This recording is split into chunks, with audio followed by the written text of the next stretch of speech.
Now, Donald Trump is promising to extend his crackdown on violent crime from DC to other blue cities like LA, New York and Chicago. And that has upset the governor of Illinois. We're very pleased about the progress that we're making. I know that I live rent-free in the president's head, and I wish he would spend some time in Chicago so that he could see what a lovely city we have. Governor, quick follow-up. What do you do if the National Guard is activated in Missouri? Kosha, this law and order policy is actually popular among voters. I would argue even among blue city voters, because they're the ones most touched by crime.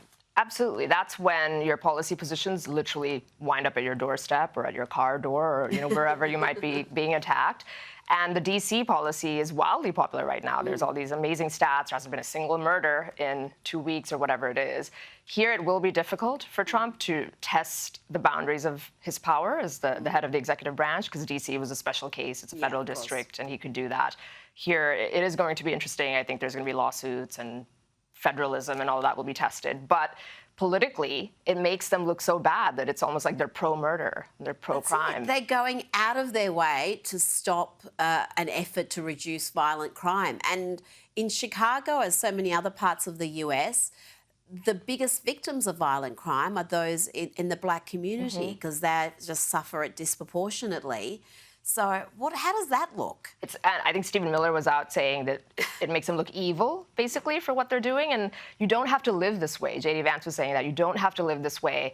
And it's sort of people have just accepted it as an inconvenient fact of life that the inner cities in the greatest country on earth have to be this way. And it doesn't have to be this way. So we shall see where this fight goes, but it would be amazing if you could actually take a place like Chicago, that's a top 10 city in terms of crime, and give it the Bukele treatment, El Salvador treatment, and clean it up. Well, not whilst this dude is the mayor, because Chicago is a one-party town, and the mayor there, the far-left radical Brandon Johnson, thinks putting criminals in jail is racist and immoral. We cannot incarcerate our way out of violence. We've already tried that, and we've ended up with the largest prison population in the world without solving the problems of crime and violence. The addiction on jails and incarceration in this country, we have moved past that. It is racist, it is immoral, it is unholy, and it is not the way to drive violence down.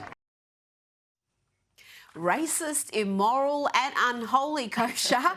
What exactly is the left's solution to the crime crisis? Because as you said, Chicago has one of the worst rates in the country. And it used to be such a great city.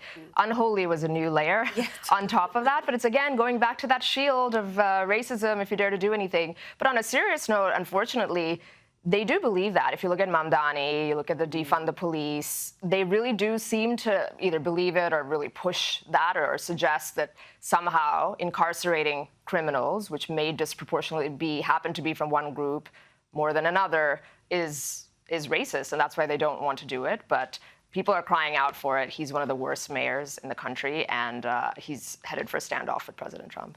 Now to some local news. Prime Minister Anthony Albanese has confirmed Iran's ambassador, Ahmed Sadeghi, will be expelled for his role in orchestrating at least 2 anti-Semitic attacks. That's after Asia gathered enough intelligence to reach the deeply disturbing conclusion that the ambassador was involved. This is quite extraordinary, Kosha. It's huge news. I think Penny Wong said it's the first time anybody an ambassador has been expelled since World War II, and maybe even longer. So to many, it feels like a pretty extreme response. However, the intelligence that they're citing saying that there's credible intelligence suggesting that they were linked to 2 cases of arson, basically, at a synagogue in Melbourne and a cafe in Sydney.